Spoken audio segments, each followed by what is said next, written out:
अथ चतुर्थः सर्गः। स निर्जित्य पुरीम् लङ्काम् श्रेष्ठाम् ताम् कामरूपिणीम् विक्रमेण महातेजा हनूमान् कपिसत्तमः अद्वारेण महावीर्यः प्राकारमवपुप्लुवे निशिलङ्काम् महासत्त्वो विवेश कपिकुञ्जरः प्रविश्य नगरीम् लङ्काम् कपिराजहितङ्करः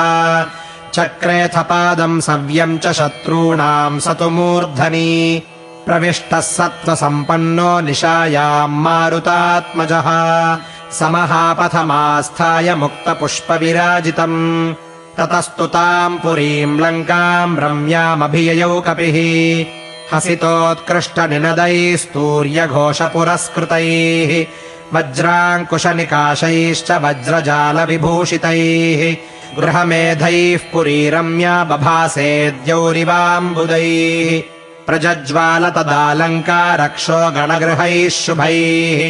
सिताभ्रसदृशैश्चित्रैः पद्मस्वस्तिकसंस्थितैः वर्धमानगृहैश्चापि सर्वतः सुविभूषितैः ताम् चित्रमाल्याभरणाम् कपिराजहितङ्करः राघवार्थे चरन् श्रीमान् ददर्श चननम् दच भवनाद्भवनम् गच्छम् ददर्श कपिकुञ्जरः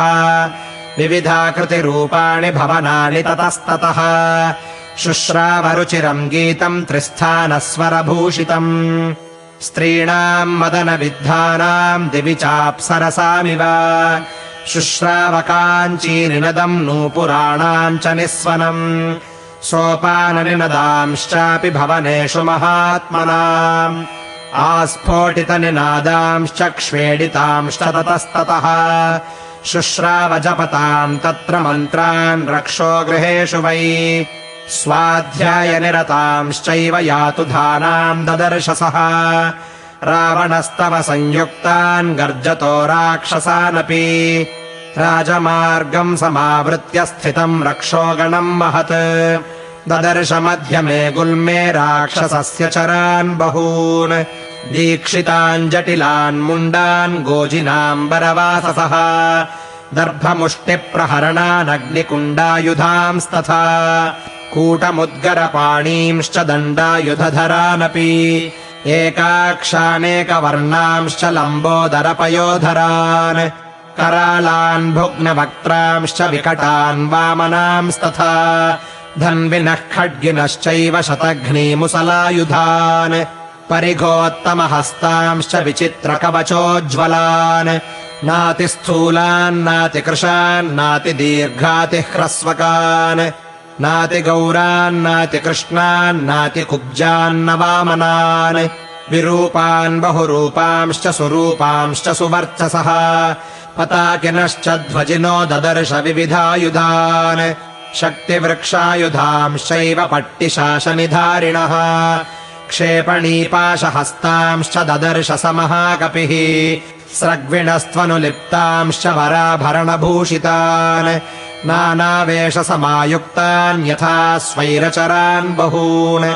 तीक्ष्णशूलधरांश्चैव वज्रिणश्च महाबलान् शतसाहस्रमव्यग्रमारक्षम् मध्यमम् कपिः रक्षोऽधिपतिनिर्दिष्टम् ददर्शान्तः पुराग्रतः स ददातद्गृहम् दृष्ट्वा महाहाटकतोरणम्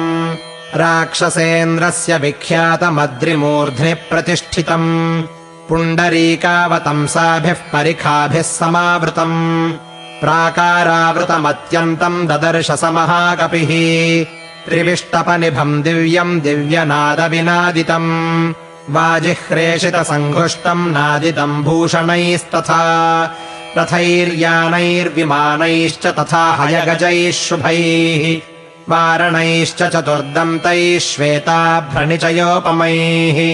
भूषितैरुचिरद्वारम् मत्तैश्च मृगपक्षिभिः रक्षितम् सुमहावीर्यैर्यातु धानैः सहस्रशः राक्षसाधिपतेर्गुप्तमाविवेश गृहम् कपिः स हेमजाम्बूनदचक्रवालम् महार्हमुक्तामणिभूषितान्तम् परार्ध्यकाला गुरुचन्दनार्हम् स रावणान्तः पुरमाविवेश इत्यार्षे श्रीमद् रामायणे वाल्मीकीये आदिकाव्ये सुन्दरकाण्डे 4थः सर्गः।